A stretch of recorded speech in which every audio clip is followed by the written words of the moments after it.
In the traditional motion picture story, the villains are usually defeated. The ending is a happy one. I can make no such promise for the picture you're about to watch. The story isn't over. You and the audience are part of the conflict. More human beings were slaughtered in the 20th century than all previous centuries combined.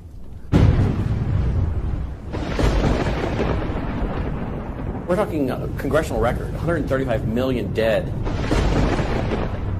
Their entire purpose was to detach our culture from any moral anchors whatsoever. You look at the changes in America since 1960, perhaps. The whole culture's been transformed. They're coming out of the belief that the village should raise the child. The village means the government.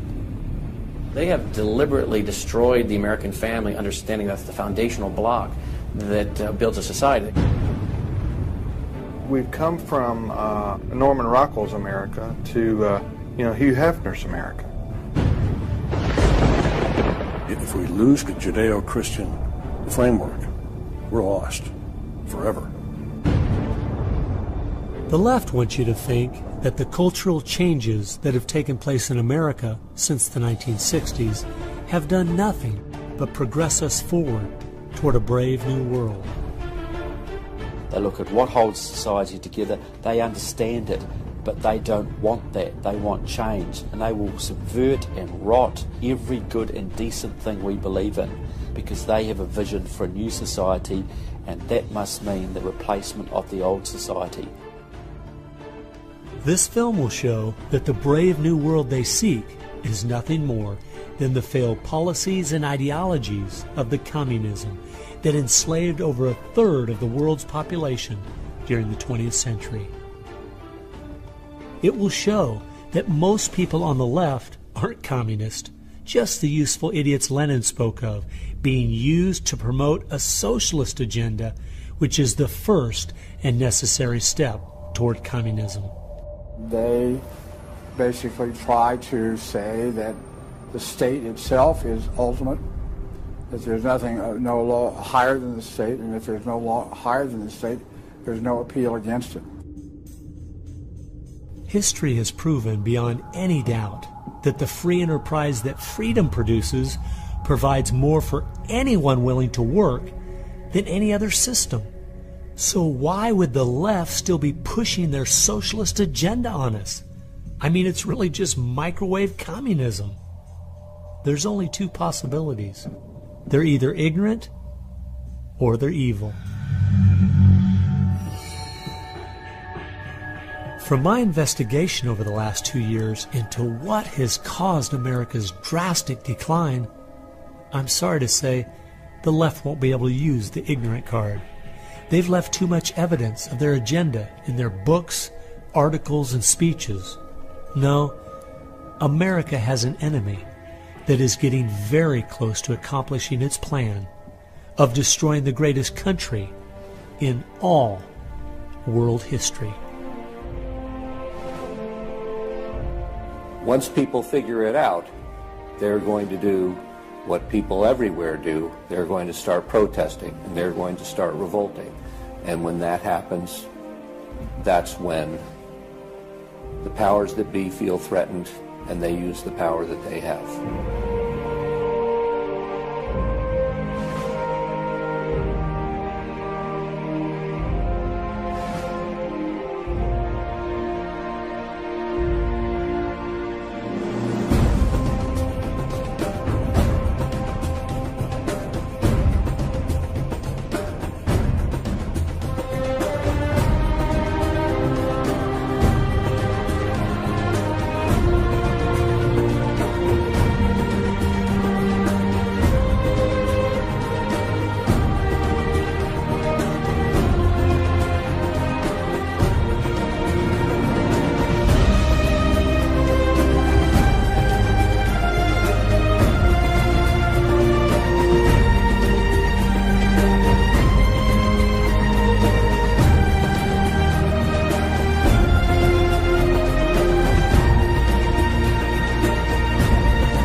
This story really begins for me back in the summer of 1992. I got a phone call from an older gentleman I knew who was a writer, and he asked me if I'd go attend a meeting for him at the University of California, Berkeley. He told me that the Communist Party USA had recently split over differences of how to best take America down. Some were wanting to still work toward a violent revolution, while others were wanting to focus their efforts on using public policy to subvert America from the inside. He was curious what they had to say. I mean, after all, the Berlin Wall had just come down, the Soviet Union had dissolved, and the whole world was saying communism is dead. So why were they meeting, and what were they up to? I was in graduate school at the time, and the whole idea of slipping in undercover into a communist meeting sounded pretty neat, so I decided to go. The first surprise I had was when I walked into the auditorium. I was expecting it to be filled with college radicals, but instead it was 50, 60, and 70-year-olds, grandparents, professionally dressed with briefcases, and I realized this might be a little more serious than I thought. As the weekend unfolded, I listened carefully as they outlined their plan and agenda and how they were going to infiltrate the institutions of America to influence us in the direction they wanted us to go. To destroy our families, they wanted to promote cohabitation instead of marriage. They wanted to try to get children away into government programs at the earliest age possible. And they also said they'd like to get behind the feminist movement because they felt it had been very successful in making women discontent with marriage and motherhood. To destroy business, they wanted to get behind the environmental movement. And in 1992, the environmental movement was very modest, but they thought it was the only vehicle capable of creating enough regulation and red tape to discourage business growth. And finally, to destroy our culture of religion and morality, they said, if we can get Americans to accept homosexuality, they thought it would begin to extinguish our traditional moral values Americans held. I remember thinking at the time, this plan doesn't seem very realistic. It's not something I'll need to worry about in my lifetime. It was 15 years later, I was appointed by the governor to be a state representative in the legislature. I'd only lived in my district for 2 years, so I thought it'd be a good idea if I wrote a monthly letter to the editor. Each month I wrote on a different topic. In January 2008, as I was contemplating what to write my letter on, I thought back to the meeting in 1992, and I thought of the goals they'd outlined and where America was today, and I couldn't believe how successful they had been. Our families were totally disintegrating. The environmental movement had become the most powerful force for destroying our free markets, and hate crimes legislation was being considered in Washington, D.C. that made it a crime to even say anything against the homosexual movement. I realized people needed to know what was going on. After I wrote this letter, within days, people were protesting at the Capitol. It was a feature story on the evening news. Controversial comments have state legislators buzzing tonight. After a freshman lawmaker alleges the communist agenda has infiltrated mainstream America. It's the big story, live at 6. And over 40 letters to the editor had been printed in response to what I'd said.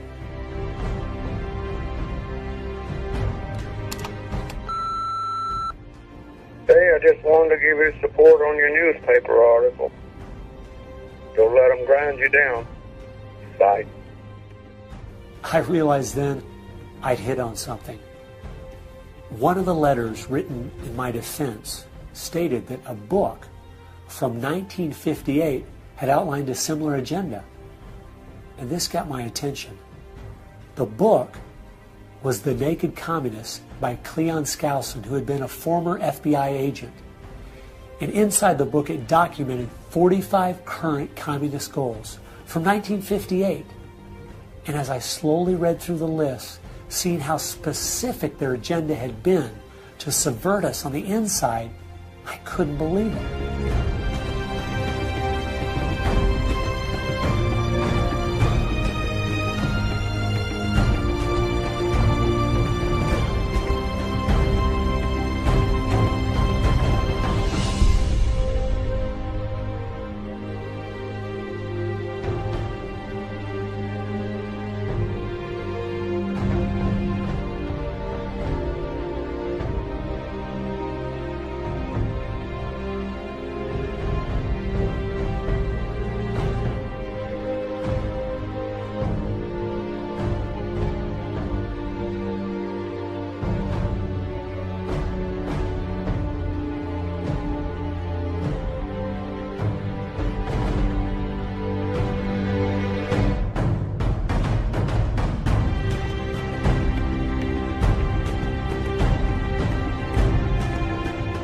They'd accomplished almost every single one of them, and nobody seemed to be noticing.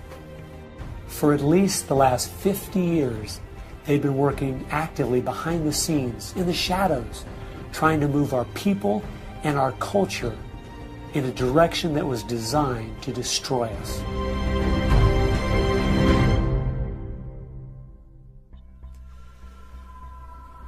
Someone needed to find out the truth of what had happened to our country. Could all of these very specific goals have been accomplished by accident? Or was there something there, under the surface, intentionally rotting away America's culture? I decided to go and get the facts from some of my favorite writers and speakers around the country. These are a few of the questions I asked them.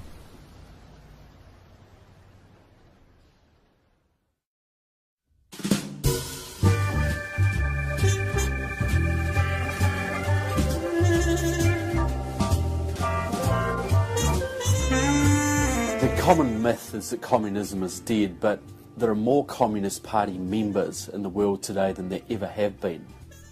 One of the things the communists are doing worldwide is not using that name. And so what we have is people with some of the same ideas masquerading in the United States under a variety of names. They're even trying to get away from the word liberal to describe them, and they're trying to call themselves progressives. If you go to the American Communist Party website, all of the programs and policies they support are progressive. So progressives are anything from a hardcore liberal to a communist to a socialist. They all call themselves progressives, and they all have broadly the same values and work together. J. Edgar Hoover is called the masters of deceit. And a good magician raves one hand in the air while he's doing his dirty work with the other hand. And while everybody's saying communism has died, they moved through much of Africa. Communism is resurgent in South Africa. Into South and Central America. Right now, 6 countries in Latin America are now communistic. We have communist China. We have Cuba, North Korea. We have Vietnam. It still dominates behind the scene in Russia. It's still very strong in Eastern Europe. It is strong in the EU. It is strong in virtually every country in the world. Whittaker Chambers said, the communism succeeds because most people that promote communist causes are not communist. The useful idiots, that Lenin called them, it gives it an air of legitimacy it would never have if it was identified with communists and communism. So why has it been so easy for them to get people on the left who aren't communists to push forward their agenda? Once I looked at the political scale, it all started to make sense. On the far left, you have 100% government, and on the far right, zero government. Anarchy is no government and doesn't make sense at all. On the far left, you have socialism, communism, and Nazism, all systems that have a socialist form of government with only slight variances between them. Traditionally, Republicans were slightly to the right of center, and Democrats were slightly to the left. In recent years, though, through the radical influence of the media, Hollywood, and the multitude of Marxist professors in our universities, both parties have slid to the left, with the Democrats going so far they have openly joined hand in hand with the radicals. That's why they all work together. All the groups on the left now have the same goal, a socialist America. I thought we were over communism. I thought, okay, we won that battle. The Berlin Wall came down. Ronald Reagan won the day. We've got to look and see how he fought this, because we're fighting it again on American soil. Not hostilely attacking us like we feared in the Cold War. It is from within. And it has no opposition. None. And that's the frightening thing.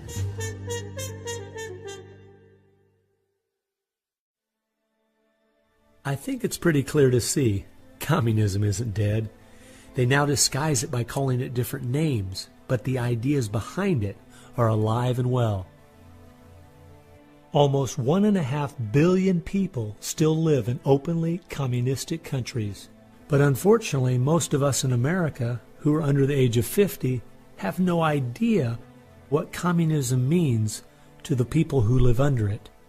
So my next question was, what's so bad about communism? Communism is so evil. It's a completely tyrannical system. The whole history of communism is one of mass murder. Tens of millions of people brutally murdered by the communists. The mass murder of more people in times of peace in all the wars of history combined. Each of those countries where they have taken control, millions have been murdered. When you're asking for what is the legacy of Marxism, it is the greatest killing machine in all of human history. We're talking a congressional record, 135 million dead due to communism. I think the real number is probably, when you add in abortions, over 500 million. The rulers lived rather well, and at the same time you had all kinds of people who were enslaved, put in prison, oppressed, so you had really the opposite of what they claimed was going to be the result of their revolutionary activities. You would think that if the 20th century was the most murderous of centuries, everyone would say, let's find out why. And the truth is, you can't even ask the question. It is verboten to ask the question because the ideas that brought about that mass murder are still being taught in our public schools today. I think one of the reasons this has happened is because there's so much confusion surrounding the word communism. Technically speaking, communism is simply the final phase and goal of socialism. And socialism is best described by two words: big government. Government controls almost everything, and they use this power to take things by force from one person and give it to another. The liberals in America sincerely believe that this isn't evil at all. It is what will finally make things fair and just. There's only one problem that pulls some of us away from this wonderful utopian vision: history. From history we see that whether it was Hitler's National Socialism or Stalin's Soviet Socialism, socialism by whatever name and in all its forms is the ultimate evil. Sooner or later, it destroys everything in its path: law, morality, family, prosperity, productivity, education, incentive, and finally life itself. The problem with socialism is that it creates the conditions for a Stalin or a Hitler to come to power.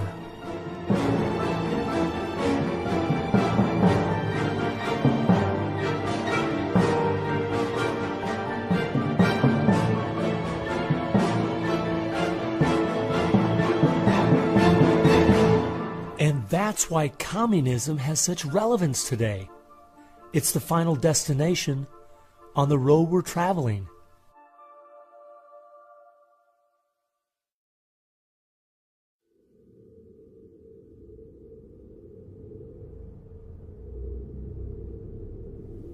Friedrich Nietzsche tried to convince the world that God was dead. Charles Darwin tried to prove that humans are simply part of the animal kingdom. And Karl Marx realized that the philosophies of Nietzsche and Darwin would legitimize his own philosophy of communism. He knew their ideas would justify the brutality and slaughter that would be necessary to implement communism worldwide.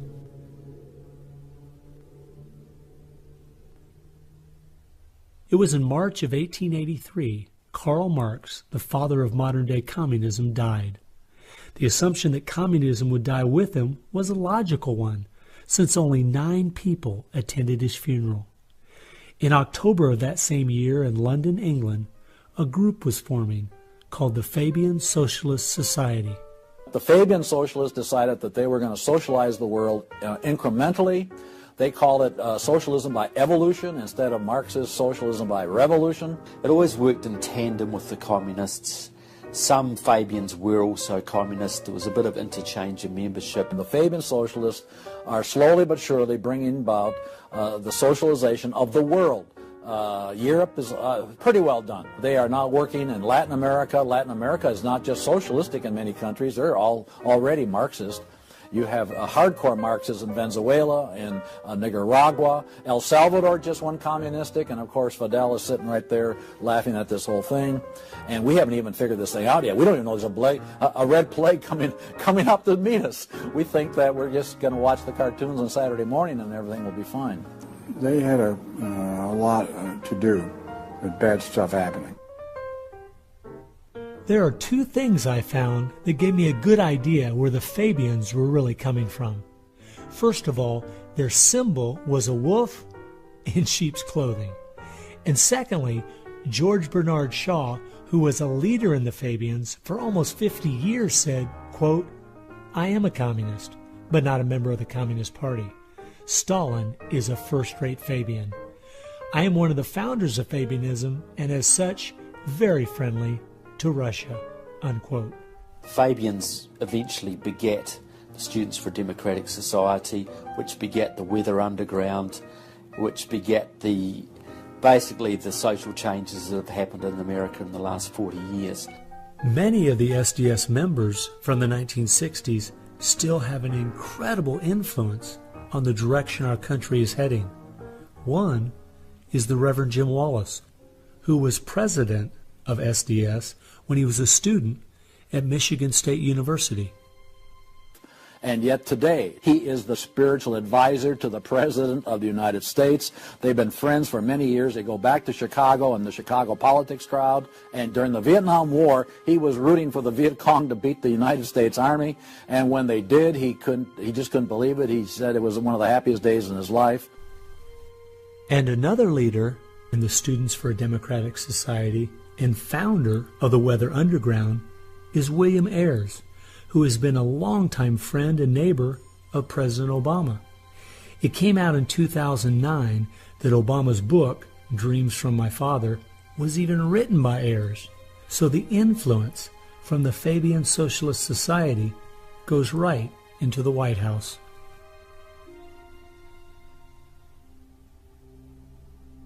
The next group I found that has seriously impacted America's culture is the Frankfurt School. The Frankfurt School was a sort of an outpost in America of European socialism. Willy Munzenberg, with a few other Bolsheviks, founded the Frankfurt School. The two leading members are Herbert Marcuse and Franz Neumann. Franz Neumann was, in fact, a Soviet agent. Their entire purpose was to stand the entire educational system of the West, and the United States in particular, on its head. Bertrand Russell, who worked with the Frankfurt School, said, "By using psychological techniques to teach the children, we will be able to produce, quote, an unshakable conviction that snow is black," unquote. They established a school here. With the help of John Dewey. He helps bring these German intellectuals to America in 1933, drop them down at Princeton, Berkeley, Brandeis, to go after education and media. Included in those goals were the teaching of homosexuality and sexuality to children, the promotion of excessive drinking, and destruction of religion in the United States. That was a big one. And they basically started the social rot. Willy Munzenberg said, "We are going to make the West so corrupt it stinks."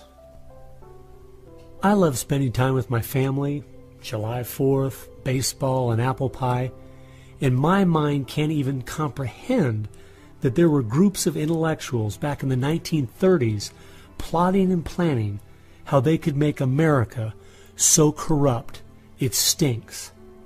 There are certain lines and certain limits, and the left has always pushed it as hard as they can, as far as they can, and will protect any pornographer, any deviant, any negative cultural form they can find, basically to degrade the culture. And that goes right along with the feminism of today, which was part of the Frankfurt School's desire to destroy a patriarchal society for a matriarchal society. In other words, remove the father as the loving provider, discipliner, discipler, leader of his home, where you instill virtues and integrity and modesty. That's been broken down on purpose because they knew if they could destroy the family, they could destroy a nation. And instead of having a father who leads and disciples and protects the home and provides for the family, the government steps in as a nanny state. The Frankfurt School developed the concept of cultural Marxism. Penetrate the culture, take it over, and then everything else will follow. And of course they did that, and today we've had a complete cultural revolution. As many people in America are familiar with the phrase "make love, not war," that actually came from Herbert Marcuse, who was with the Frankfurt School. So these guys went after education, they went for media, and they've been very successful in changing the entire worldview of Americans through what they call political correctness, but it's really cultural Marxism, with the goal being to destroy Christianity, then create chaos, and then move to their ultimate goal, which is from cultural Marxism to traditional Marxism, which is socialism.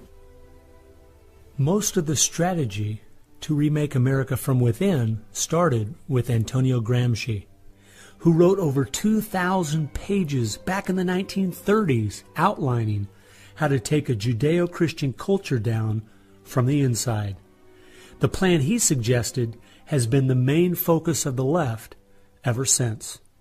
Antonio Gramsci was a neo-Marxist philosopher. Antonio Gramsci was an Italian communist. Antonio Gramsci is probably the biggest troublemaker in the world. He's probably got more responsibility for our social ills than anybody else on the planet. He knew of the importance of undermining the morals and the character of this country. Because America had a strong Christian heritage, you had to attack the culture. You had to change the culture. Even to pornography, into areas that most people normally wouldn't accept. He said that we're going to destroy the West by destroying its culture. We're going to infiltrate and we're going to turn their music, their art, and their literature against them. That means that you penetrate the universities, you write the books, the novels, the poetry, the music, the book reviews. And once you control the culture, then you can sort of shape the thought of rising generations. He differed with Marx. Instead of, for example, destroying the church and the other basic institutions, he said infiltrate them and use them to change the culture. What Gramsci had to say was that this is the way that government is perpetuated and society is perpetuated is through these churches, because they set the standards, they set the framework of the way people live, of rules, how a family should be structured. He didn't want a revolution on the streets that would be overturned by the police the next day. He wanted to change society over the long term so that we'd have a revolution without us even realizing it, basically. And the communists have been very effective in promoting their ideology in Hollywood, in the mass media. And I think he was quite right. I think that's exactly what has happened. I think that's why it's worked. I think it's working that way now. And that's where a lot of these people come from. And that's been the big success story of communism in the last 50 years. It's the professors, it's the educationalists, it's the journalists. They are the shock troops, the Gramscian shock troops of the future. And one of Gramsci's all-star disciples, Saul Alinsky, became one of the most influential radicals of the 1960s. Well, Saul Alinsky was a prominent radical in 1930 Chicago. He worked closely with the Communist Party. He used to go down and train at the rifle range with Leon Dupre, who was later a mentor of Barack Obama. And they used to train to shoot because they knew the revolution was just around the corner. But that didn't come, so he got a bit more subtle. Well, Saul Alinsky called for a community organizer to stir things up, to create agitation. In fact, he said, you'll be accused of being an agitator, and that's exactly what you are. He wanted the haves and have-nots fighting with each other. It wasn't until I was watching an old film from World War II that I realized what the left has been doing in America to pit the poor against the rich, blacks against whites, and the young against the old, is the same tactic Hitler used to disunify Germany. You see, they knew that they were not strong enough to conquer a unified country. So they split Germany into small groups. They used prejudice as a practical weapon to cripple the nation. Remember that when you hear this kind of talk. Somebody's going to get something out of it, and it isn't going to be you. And they use the conflict as justification for more government to stop the chaos. So they create the chaos, and then they step in as a solution to the chaos. And as Francis Schaeffer said, once this chaos comes, most people will willingly give over to an authoritarianism because they don't want the chaos. His book was kind of the field manual, if you will, for these activist organizations. Which President Obama studied and taught at a workshop for 4 years in Chicago as a community organizer for ACORN. As I was reading through Rules for Radicals to see where he was coming from, I just happened to take a look at the dedication in the front of the book. And this is what I saw. Quote, "Lest we forget at least an over-the-shoulder acknowledgement to the very first radical, the first radical known to man who rebelled against the establishment and did it so effectively that he at least won his own kingdom. Lucifer." Unquote. Saul Alinsky from Antonio Gramsci has had an incredible amount of influence on our president and on our society, and he dedicates his book openly to Lucifer, Satan. I think that says more about where their ideas and plans are based than anything else. You asked what Saul Alinsky's impact is on the leftist movement today, and it basically defines it. It defines it. Saul Alinsky took the best of Gramsci and the best of the Fabian socialist ideas, combined, repackaged, and sold them to the 60s radicals.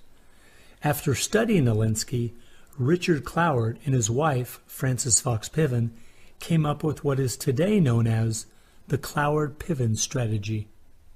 Now, their idea was basically that to destroy society or destroy capitalism per se, they needed to overload the system. The idea was to get everybody you possibly could on welfare, to get everybody you possibly could basically milking the system in some way or another. It was called the crisis strategy, and it became very well known by activists and radicals in the 60s.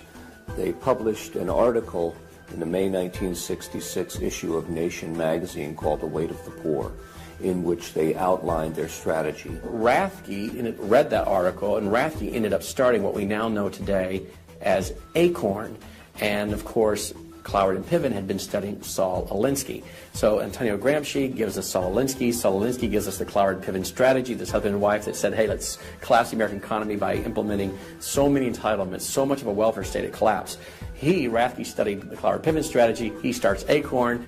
And of course, ACORN gave us Obama. And to show what a small world it is, Wade Rathke, who started ACORN, was the draft resistance organizer for SDS, the group the Fabians started. They've used that strategy ever since to expand voting rolls, to expand welfare rolls wherever they can, basically just to overload the system, to increase the tax burden on the middle class, and basically bring capitalism one step closer to destruction. I guess we shouldn't be surprised that we still have open borders, that so many people are dependent on the government, and that the left keeps pushing these programs when all they've done is tear apart the black families in America and create generational cycles of poverty. The last group that has worked alongside the Fabians and the Frankfurt School using Gramsci's approach is the Communist Party USA. Probably the most important book on this subject is called Towards Soviet America by William Z. Foster. William Z. Foster was the head of the Communist Party himself. He ran for the President of the United States in 1932, but in the book Towards Soviet America, he literally lays out chapter by chapter by chapter what is entailed to bring about a USSA, not just a USSR. Two of the movements they started in America have played a significant role in tearing apart our families, in breaking down our morality. Betty Friedan is credited with really starting the feminist movement in this country. The purpose really was to attack full-time homemakers, to get them out of the home, to make them think they live dreary lives, to make women feel they are victims. It's the science of victimology. And that is so unfortunate, because the American woman is the most fortunate class of people who ever lived on the face of the earth. And to try to tell them that they are victims of an oppressive, unjust patriarchy is just a grievous lie. But unfortunately, they are teaching young women that and have been doing it for many years. While Betty Friedan was pushing her book, Feminine Mystique, she implied that she was coming from the point of being a frustrated housewife herself and just wanted to be a help to other women. But later, in the 1990s, it came out she was in fact a radical propagandist for the Communist Party and a staunch supporter of Stalin. So when she had described the American family as, quote, a comfortable concentration camp, unquote, it wasn't because of her experience at home. It was because she was just doing her part to dismantle our families. I'm a student of communism, and the communists set up various groups and various societies. Their society that they set up to promote homosexuality in this country was called the Mattachine Society. And it was founded by Henry Hay, a leading member of the Communist Party. So since I was studying communism and teaching on the issue of communism, you just follow leads, and all of a sudden you realize, what is this Mattachine? I've never heard of this Mattachine Society. Well, it was Henry Hay's organization set up to infiltrate the culture of the United States to make homosexuality normal. It's always been a movement dominated by the left. It's all these so-called isms. You will find there's a communist or a socialist behind every one of them, and you'll always see their targets. It's basically the traditional family unit. The war is still against the family. If you go back to the Communist Manifesto and read Karl Marx carefully, the war is against what they called the bourgeois family, which was really the biblical family, father, mother, and child. They want to plow through marriage. They want to change the very definition and meaning of marriage, because their open door to engineering society in this utopian way is blocked by the very values of our Christian civilization that's taught through marriage. And so the left just has got to destroy the family, because if there's any one thing that will prevent the left from carrying out its agenda, it's healthy and strong nuclear families. And so from the Fabian Socialist Society to the Frankfurt School to Antonio Gramsci and the Communist Party USA, from these four you will find connections to almost every left-leaning person and organization in America. Their influence has been incredible.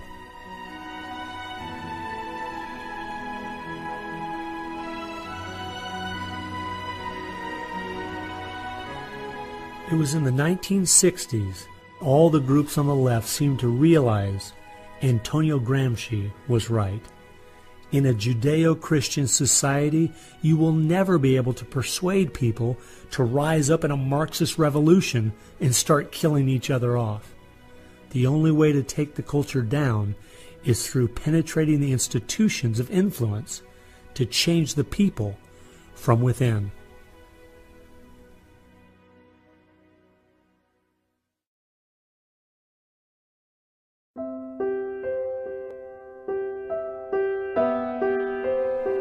I guess the biggest surprise I had while studying these four groups was seeing that a large part of their agenda was trying to make us an immoral people. The communists knew in the 1930s and since that time, and the leftists know today, that if you can break down the cultural traditions, the basic rules of morality, then it's much easier to move people in different directions that are counter to the good of society. They recognize that it's all part of the same fabric. Their ideologies all work together to break down families, to break down the sanctity of human life, the value of human life, to break down the idea that there is a God that we are accountable to. They essentially are validating the Judeo-Christian worldview by the very things they attack. Because in their effort to destroy our culture, they know that they have to go after the very things that the Judeo-Christian tradition honors and values. Morality, belief in God, faith, the importance of family, the sanctity of life, the sanctity of marriage. It's amazing our enemies could see our morality was our greatest strength. And yet so many Americans don't seem to get it. Morality is simply having the character to do what you should do instead of what you have the freedom to do. And that's the only way freedom works. A people cannot be given freedom without morality, or they will self-destruct. And that's what we see happening in America today. The bottom line is freedom and free enterprise are simply fruit on the tree of morality. Our founding fathers clearly understood this principle, and so do our enemies.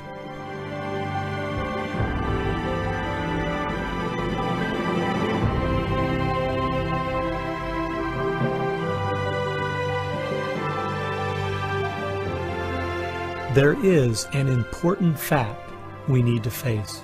If we had Ronald Reagan as president, low taxes, and a strong national defense, the ship certainly wouldn't be sinking as fast as it is now, but it would still be sinking. A booming economy doesn't take care of the major problems we face. 50% of all marriages end in divorce. 40% of all children born out of wedlock. Over 3,000 women a day aborting their babies. 19 million new cases each year of sexually transmitted diseases. Schools that teach the children everything is relative. There is no right or wrong. And the list goes on and on.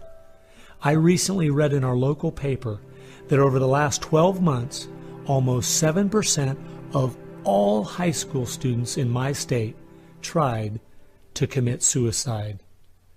Our society is falling apart, whether we want to admit it or not.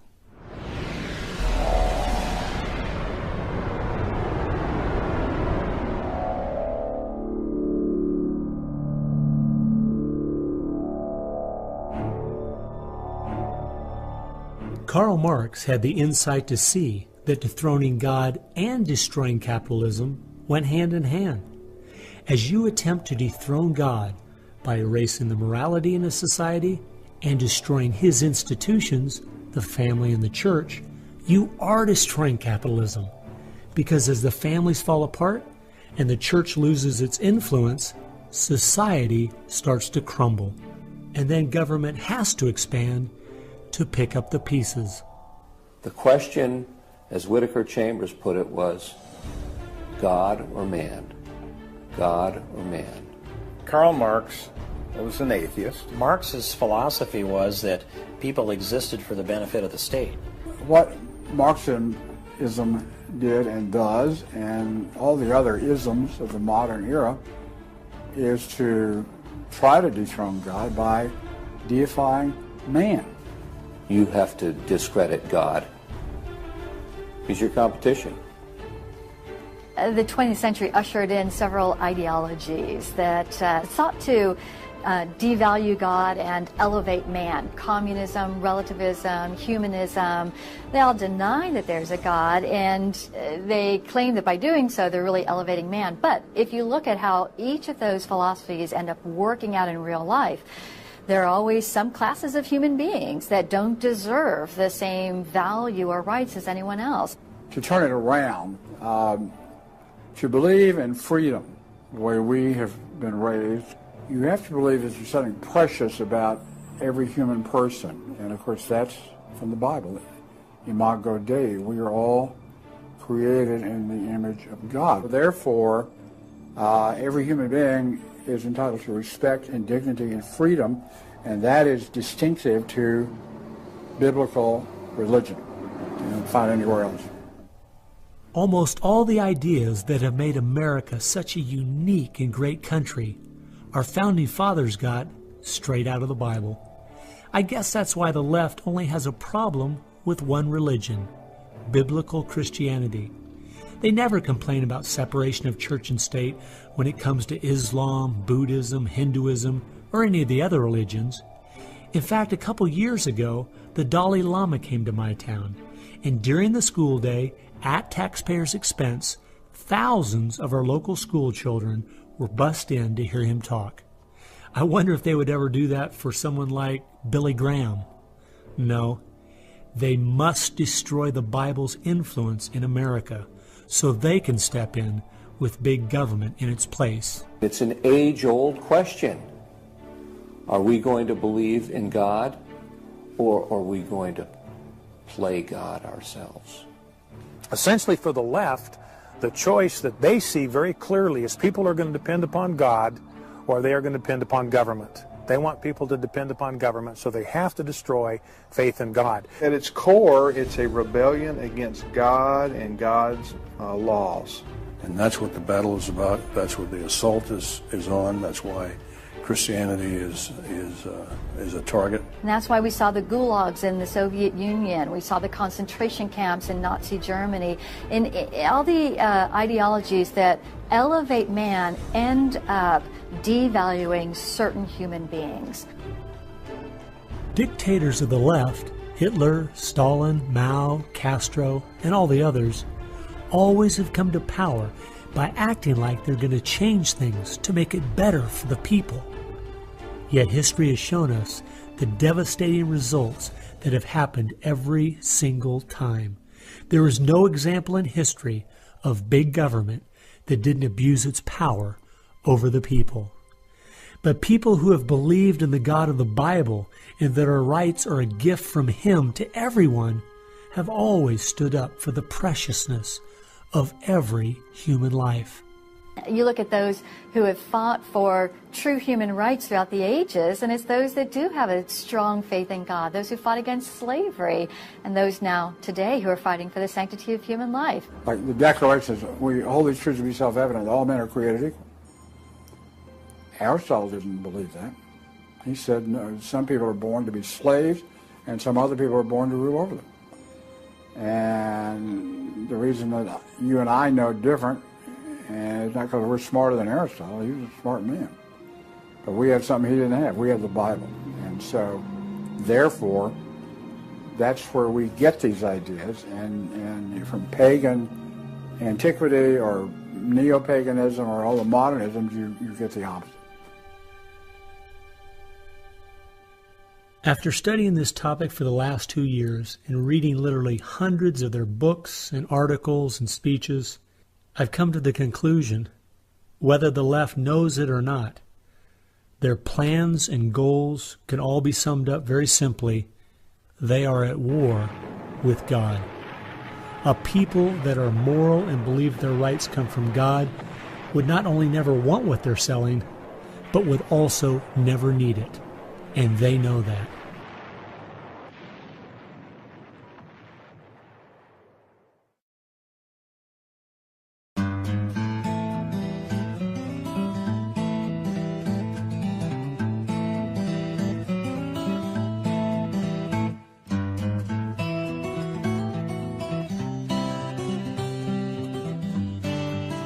It's obvious if you're trying to subvert a country, you want to control the news. You want to control public opinion. A lot of people realize, well, there's a biased media, and most people know that. Even the Washington Post admitted it. Yeah, we were biased for Obama, so what? And when you enter into the equation, so what?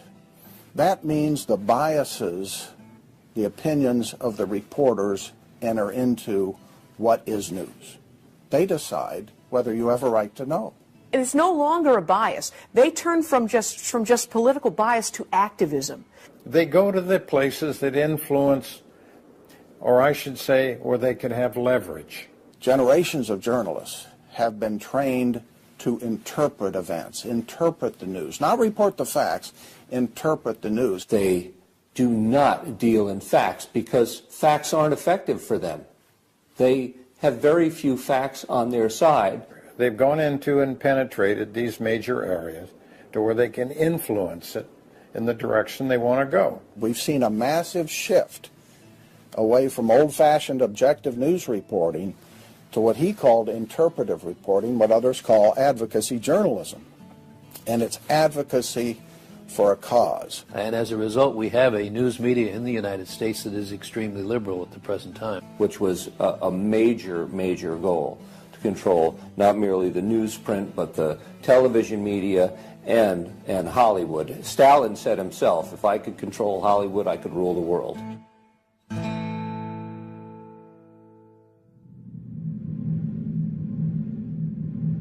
Children are always the first targets of anybody trying to bring down a system.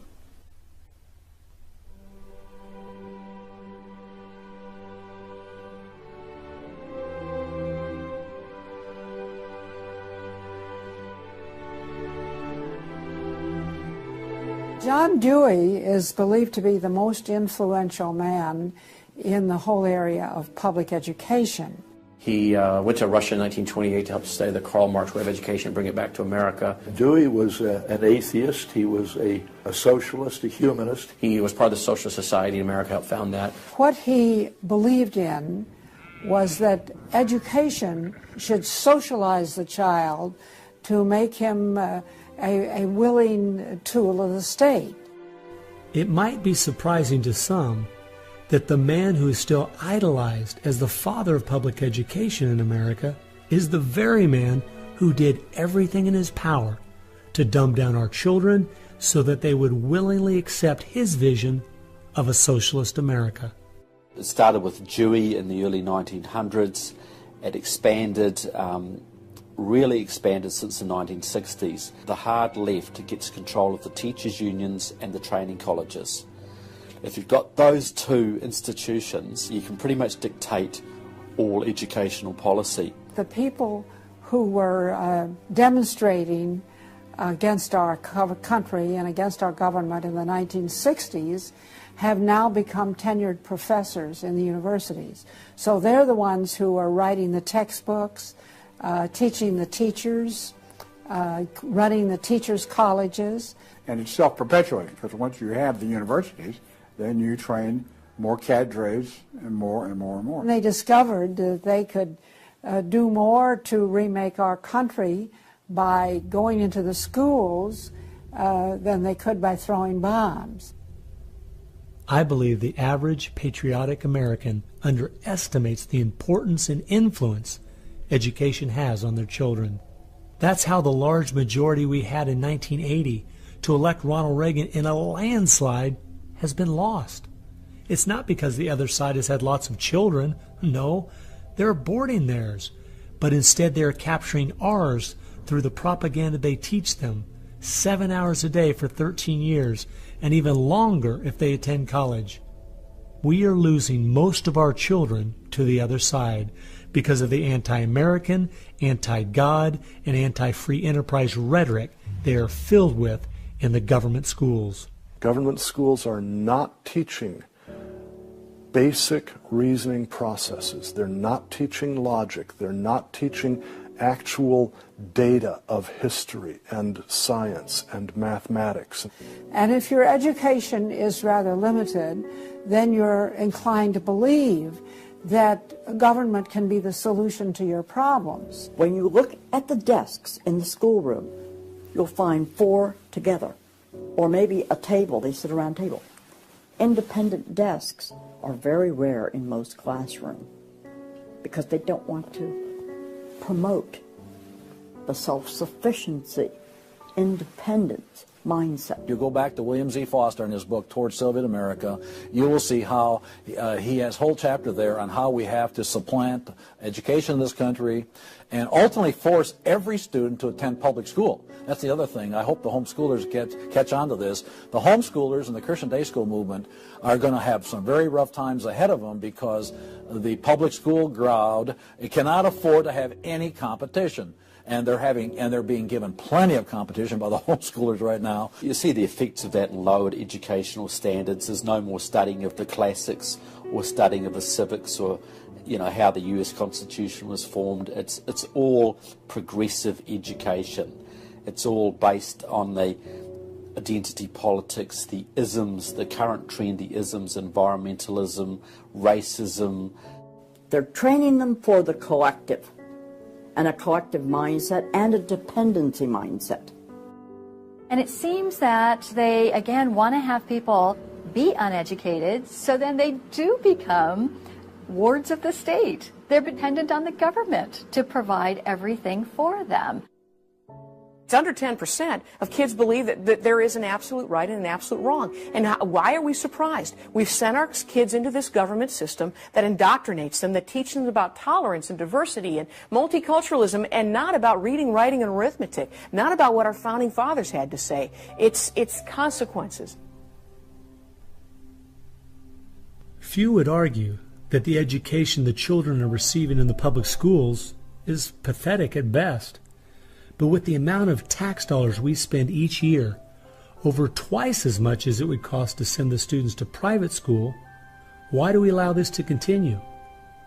The group that my investigation led me to, that seems dedicated to making sure the children don't get a good education, was a real shocker. The schools are pretty much controlled by the Teachers Union, the National Education Association. If you look at their platform and goals, you would think they were a socialist or almost communistic organization. They are for the entire feminist agenda, starting with abortion on demand, tax-funded abortions. They're for the whole gay rights agenda. They're for the whole globalism agenda. They are extremely anti-parent. It is an effort to get the children to abandon the values of their parents. National Education Association has no patience, tolerance, or use for traditional teachers. They're looking for people who want to be agents of change. They want to throw out all the lessons of history. And really it's an attempt to then impose their own views and ideas onto people, get them to act as activists. If you control those institutions, then you can control everything else. It's all public schools, all for their jobs, and they have gotten behind all of the radical kinds of curriculum that's being introduced. They're for it 100%. They've had a tremendous effect on public education. It's not positive. We also see immorality being promoted through our schools. The kind of sex ed curriculum that is being used and paid for with our tax dollars would shock most parents. I think one of the main problems we face is parents naively thinking that the schools are the same today as they were when they were young. They don't realize there is a battle going on in this country for the hearts and minds of our children. The game is between 15 and 25 years of age. That's the whole game. If you're over 25, the chances are they're going to put a few pennies towards you to corrupt you. But their game right now is to corrupt the 15 to 25-year-olds or less. And right now they're down in the first grade with Heather Has Two Mommies, Daddy's Roommate, Gay Pride Parade, and now by 8th grade they'll pass out condoms in school colors because that's so patriotic. And it's perfectly obvious that you get a hold of the child early, you can change his values away from his parents' values and get him to follow you. And they're very open about saying that. The National Education Association has passed resolutions saying they want children from birth. Isn't that interesting? The Communist Manifesto also thought the state should take control of children at birth. The left has always been good at disguising their real agenda by coming up with phrases made from words we are very familiar with, but then giving them new definitions. Social justice is the current phrase of choice and is being used to teach children the failed Marxist ideas of yesteryear are what they should strive for today. We see social justice curriculum today, which is the buzzword for communism, socialism, Marxism, which Bill Ayers is teaching. It's in many of our colleges, and the social justice curriculum is being taught in high schools all over the nation. Justice is good. If you then start calling it something blank justice, then you're modifying it. And what it really means is, I think, taking from one group of people and giving to another group. So I would call it socialism. and it's used to break down the differences between the way things are done and the way it should be done. So when they're teaching social justice in the schools, they're not talking about free enterprise and capitalism and individual self-responsibility, all the things that made America great. They're talking about the things that made Europe and the Soviet Union and China so bad.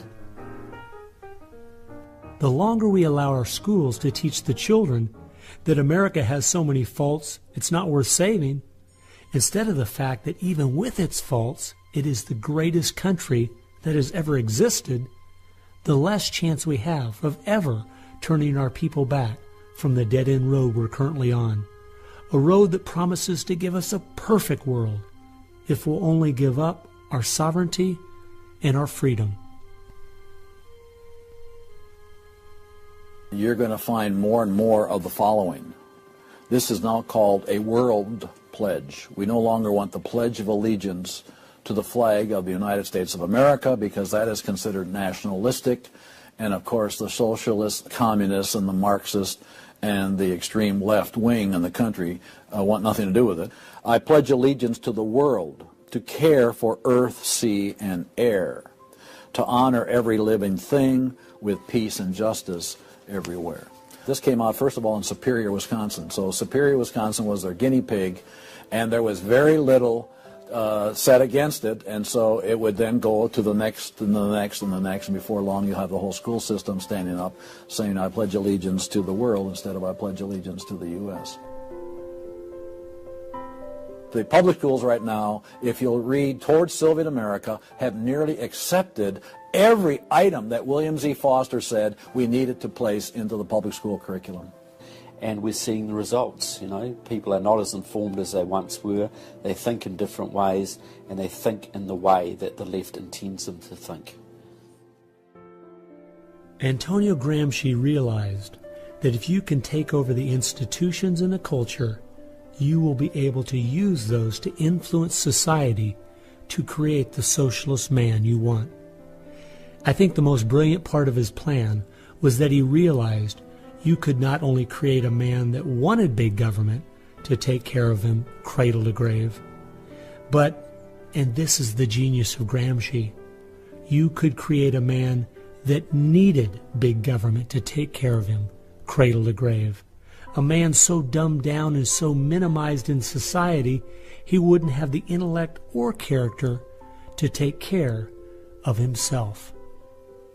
The reason this is so deadly for America is that once we have a certain percentage of the population in that category, our limited constitutional form of government is no longer possible because too many people won't be able to exist in that framework. We are approaching that tipping point rapidly.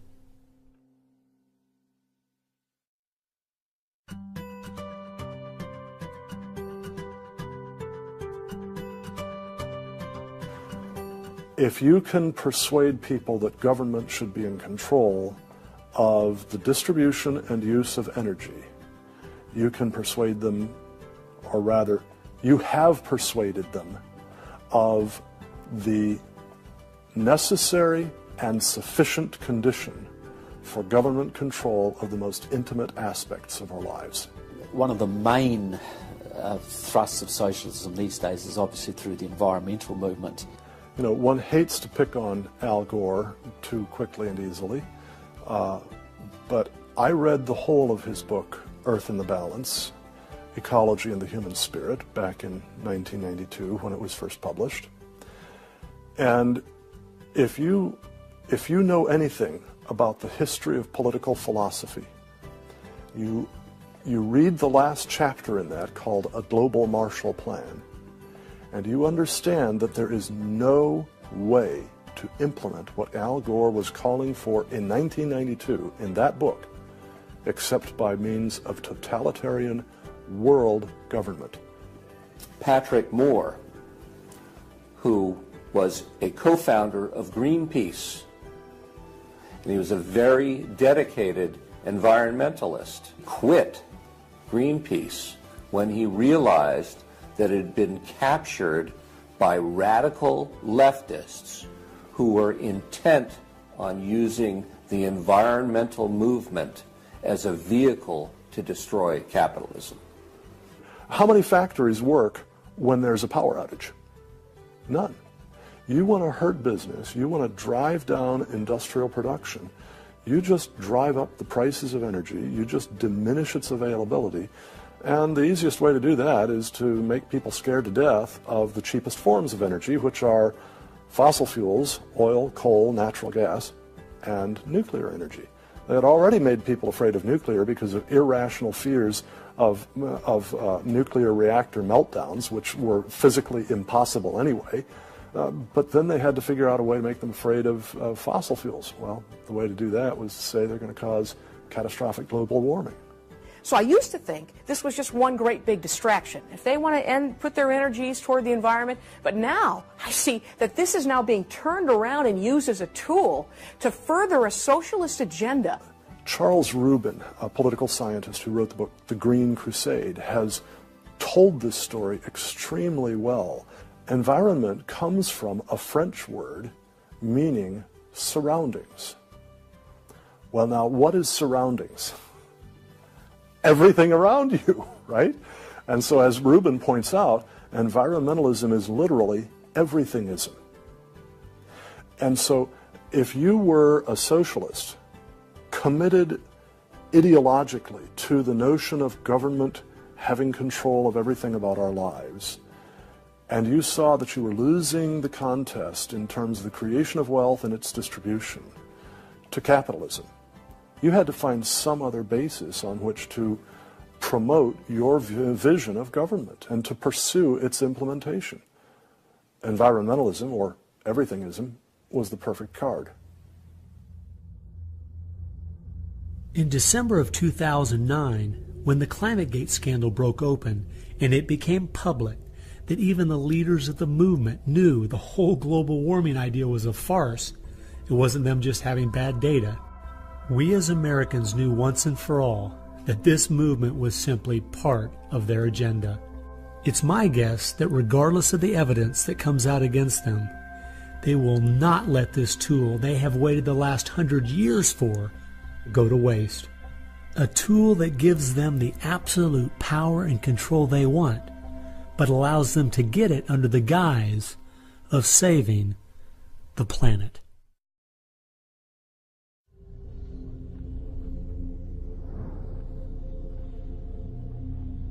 He was born of left-wing parents. He was mentored as a young man by a Communist Party member called Frank Marshall Davis.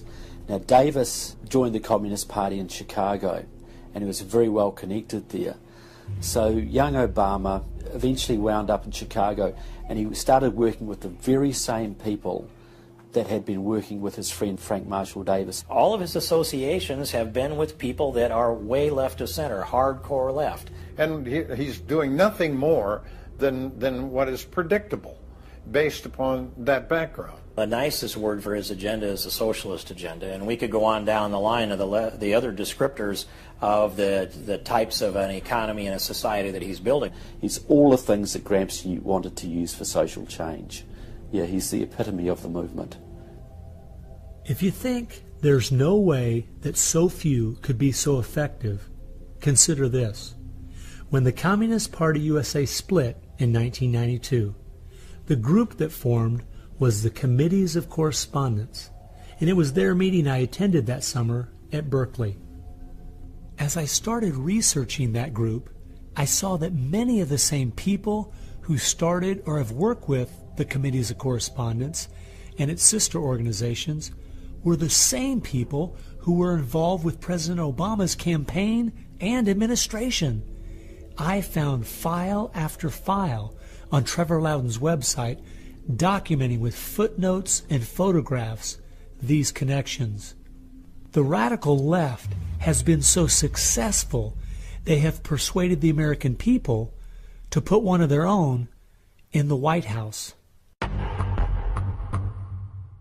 Socialism and Marxism go together like Mary and Mary's little lamb. The general populace knows very little about what what the socialists are up to. If you're going to find socialism, you're going to find the hardcore communists right behind it. One of the main avenues has been through what they call the Congressional Progressive Caucus. 20% of the US Congress are members of this organisation. They have chairmanships of most of the major House committees and are easily the single most powerful bloc in the US Congress.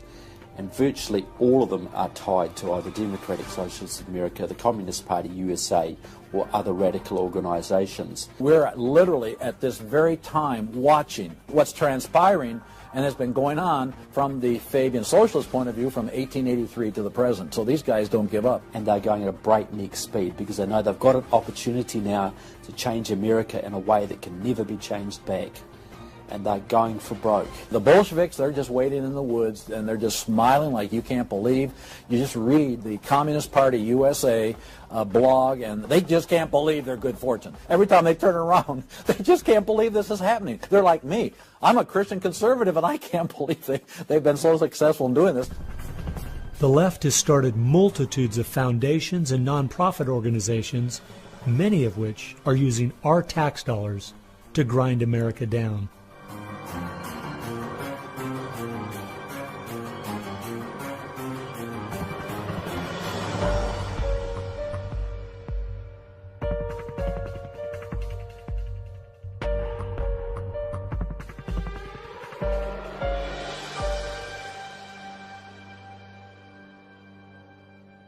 They use all kinds of patriotic words to masquerade an extreme leftist orientation, which, if anything, would enslave the people in the same kinds of things with the same kind of ultimate results as communism had. The communists will let the socialists go so far, and then ultimately the communists really turn on their fellow socialists and they wipe them out too.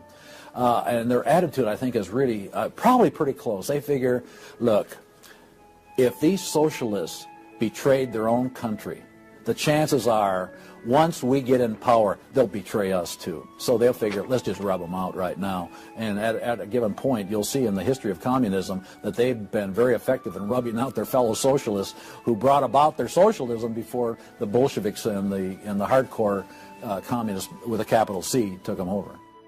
One thing we do really have to recognize is this is a domestic enemy. This is not just people with different ideas.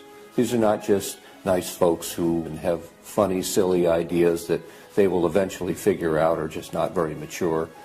No, these people are dangerous, dangerous enemies, and they are intent on overthrowing this country and imposing a socialist system that will mean extreme hardship for the vast majority of people in this country. That's true with them constantly seeking to re-engineer society so they reach this level of utopian perfection. Where we, on the other side, we advance the idea that this is about the cause of freedom, and if it hadn't been for Jesus Christ, there never would have been a United States of America, because the inspiration for freedom drove our founding fathers. They were informed by their faith, and I believe guided by the hand of God.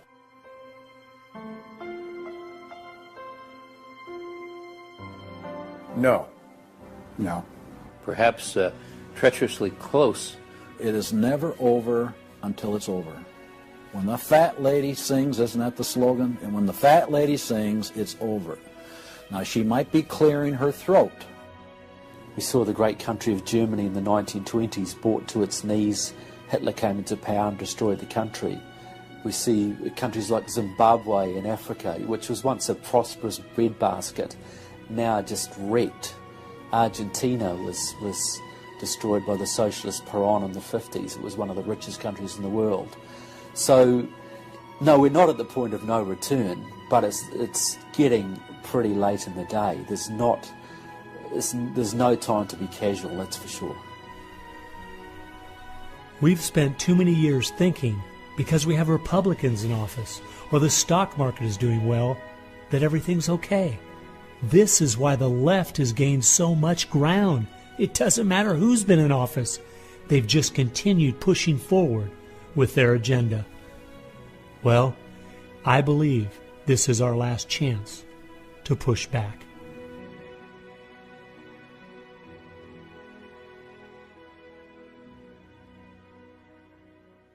If people are looking for something to do, we have our work cut out for us. I believe one of the things that we can do that will have a profound impact in changing America is praying. Well, as soon as we get off our knees, we need to get on our feet. Become educated about what's going on in the country. Spend time reading. Understand their philosophy and their goals. They have to master this documentary. They have to go over it a dozen times. It might be having a monthly movie night with family and friends, watching one of the many great documentaries out there about what is going on in our country. One of the things that I think people in the United States who believe in our country, believe in our values, can do, quite frankly, is stand up for those values, to make their views known. And there's times that you got to speak up, and you've got to call things what they are. We need to be willing to be criticized and to not be silent because of the criticism. It was Martin Luther who said, if we're faithful on all battlefronts besides, precisely where the battle's the hottest, then we're traitors to the cause. I like the quote by Abraham Lincoln, who said that silence makes cowards out of the best of men. And we got a lot of people that need to be speaking up right now. We have an obligation to speak the truth about the policies that are taking us 180 degrees from God's will. Expand within your church. Expand within the people you have contact. Bring them up to speed and knowledge on what's going on. We need to organize those around us by simply mobilizing the unique groups of people we are in contact with and being their source of information. We can have an extraordinary effect. Lenin said that the organized minority will beat the disorganized majority every time. Why should we be buying products from companies that are going to fund organizations that attack our values? They need to be really smart in using the mass media. They might want to blog. Using the power of YouTube and that sort of thing to educate as many people as possible. A good YouTube video can reach millions of people. And if Susan Boyle can do it, why can't we? If you do the right kinds of things on YouTube that are creative and do them frequently, you can drive a message through society, influencing millions at almost no cost. We need to be the people who graciously but consistently make contact. And express to those folks we elected what we want them to do, and what we believe in, what we think is right. And if they don't follow those things, then we need to make efforts to get them out and get other people in that will. Pick the good ones and stick to them. Don't waste your time on people who won't stand up for their country. All the others are making contact. The people who really want to honor America need to make contact. We also need to be influencing our own families. We've got to teach our own children and grandchildren the difference between truth and error, why they believe the things they do, and the true source of America's greatness.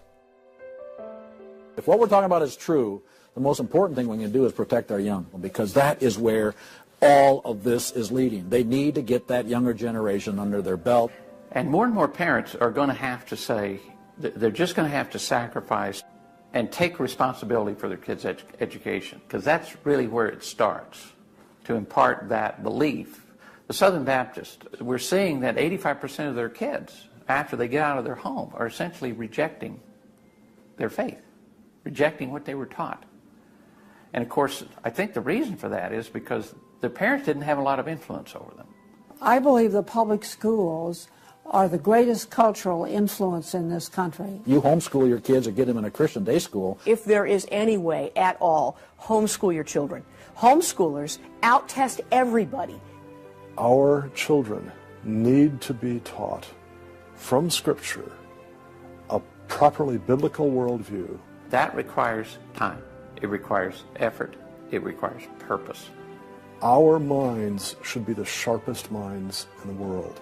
We need to work within our family to educate our children on what kind of country they live in and build their faith, and then get involved.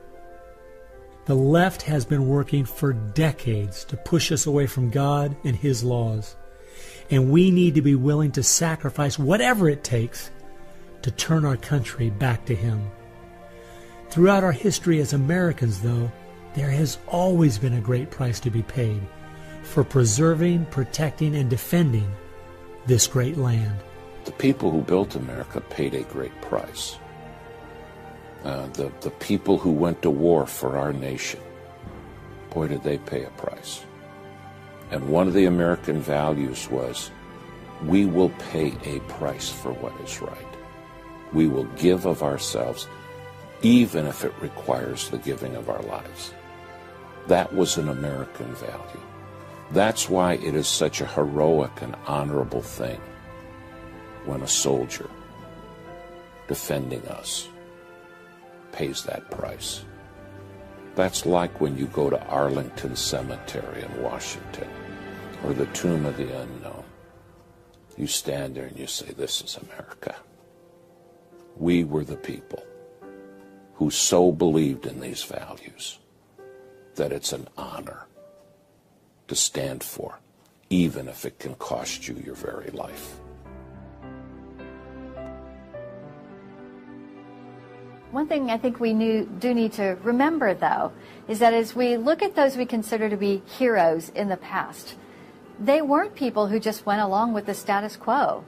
They weren't people who were just saying what was accepted at that time in history.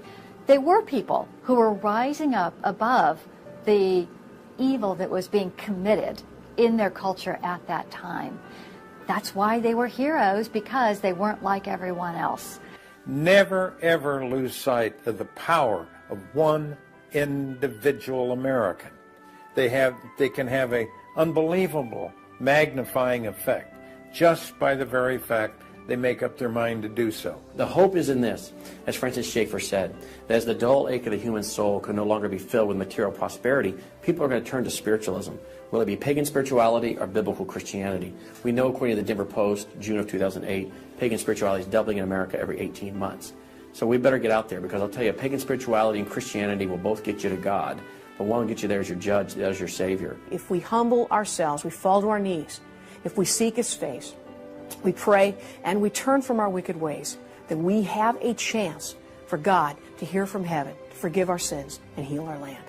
And if we are being judged, then we need to use this as an opportunity to show people that this judgment in this life is nothing compared to the judgment that's to come, that's eternal, and really make them understand the importance of fleeing God's wrath by accepting Him, repenting of their sins through faith and repentance. I believe that's the only chance, the only hope we have as a nation. Hope is not found in rhetoric. Hope is found in God, the God of creation. And you know what? Our founders were in covenant with that God. You need a dedicated, informed, praying Christian making things happen and being determined to do so.